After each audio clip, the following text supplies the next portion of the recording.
going on, everyone? Mr. Octagonal here. Now, today we have day 2 of the NFL draft starting in about 13 and a half hours as of when I'm recording this. And I think day 1 was definitely very interesting last night. I thought it was either going to be really boring or really crazy. After Quinnen Williams was picked, I'm like, yeah, this is probably not going to be insanely exciting. Then Clelin Ferrell goes at 4, and I'm like, you know what? Maybe this will be crazy. And it was. I thought there were definitely some reaches towards the end of the first round. Darnell Savage, Titus Howard, LJ Collier, Caleb McGarry, even, who I do sort of like, but I still think that was kind of a reach.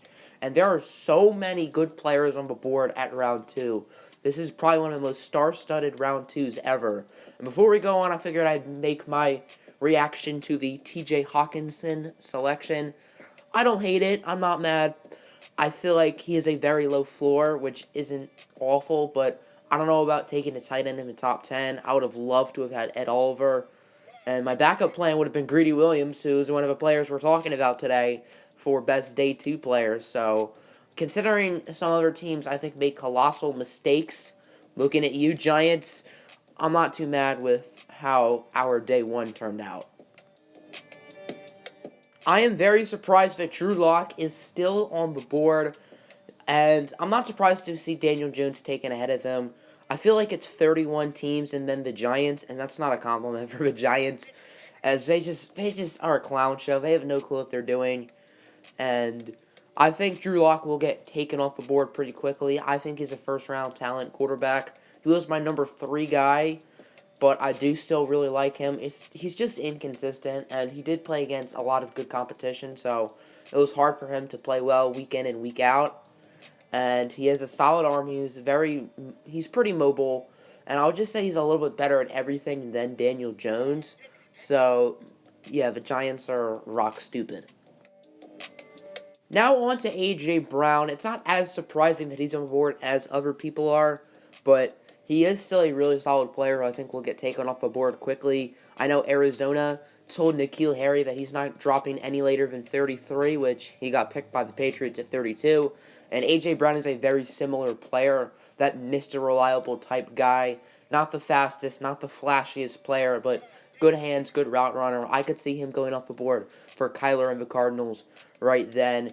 Very consistent, very high floor, much higher floor than DK Metcalf, but doesn't quite have the ceiling that a DK Metcalf has. Speaking of DK Metcalf, he is somehow not picked in the first round. That blows my mind. I don't know how a team does not pick him, as he was my number 6 overall player in this entire draft class. I absolutely love him. Yeah, he's doesn't have the most production. He's a limited route runner right now, and he has injury concerns. However, the athleticism and the build he has is incredible to me. It's almost like a Calvin Johnson or Julio Jones, who were both top 10 picks, and they both were great. So the fact that DK Metcalf isn't just shocks me.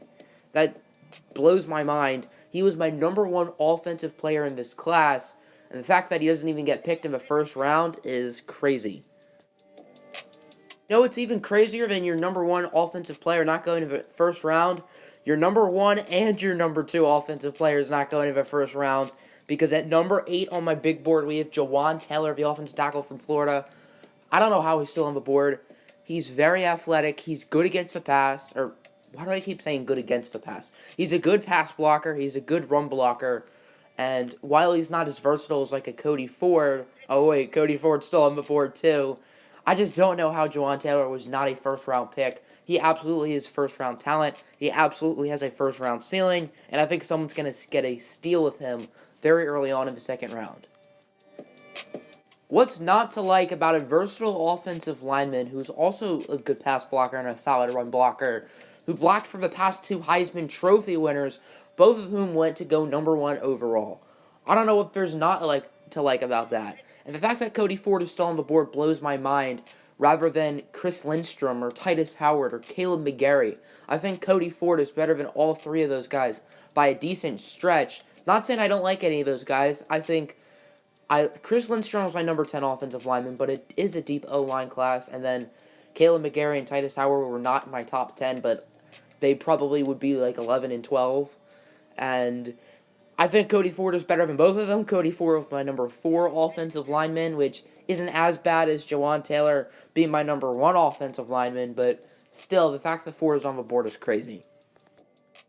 My dream realistic scenario was that we trade down with Atlanta, get Greedy Williams at 14, and the fact that he's available in the second round, and we might just get him then, that would be absolutely amazing. Greedy Williams is very athletic, good ball skills. He's 6'3". He has a crazy nice frame. I don't know how that's not a first round pick. Number 9 overall player on my board. That just blows my mind. I don't know how DeAndre Baker was picked higher than him. I don't dislike DeAndre Baker, but I think that's definitely a reach considering the cornerbacks on the board made by the Giants. I thought if we did trade down to the 14-15 range, I thought that we would take Byron Murphy. He's just a Matt Patricia type football player, in my opinion. So is Hawkinson, but Byron Murphy just reads Matt Patricia in my eyes. Tough, high instincts, hard worker, will be a really solid contributor right away, and it blows my mind how he's on the board. I don't get it.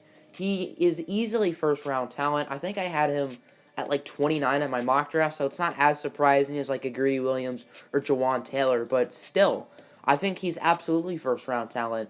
I think I had him at like 18 or something, which is very solid value here in the second round. Nasir Adderley is probably the only player on this list who I expected to be available in the second round, but I'm just such a huge fan of him, as I was thinking that Nasir Adderley would probably be our best case scenario. Now it could theoretically be like one of our worst case scenarios, and I'd still be thrilled if we got Nasir Adderley. Even if Greedy or Byron are somehow on the board at 43, I would be happy with Nasir Adderley. I really like him. Good ball skills, pretty athletic. He has a very high ceiling. Yeah, he has some work to do, but I think he's a really talented player. I think he's easily the number 1 safety in this class, ahead of Darnell Savage, ahead of Jonathan Abram, who were drafted yesterday, ahead of guys like Taylor Rapp, Chauncey Gardner-Johnson, Juan Thornhill, Deontay Thompson. I think Nasir Adderley is better than all of those guys, and I think he should get picked early in the second round, but he could be a mid to late second rounder. I don't see him falling past the second round, but it really could be anywhere from 33 to 64.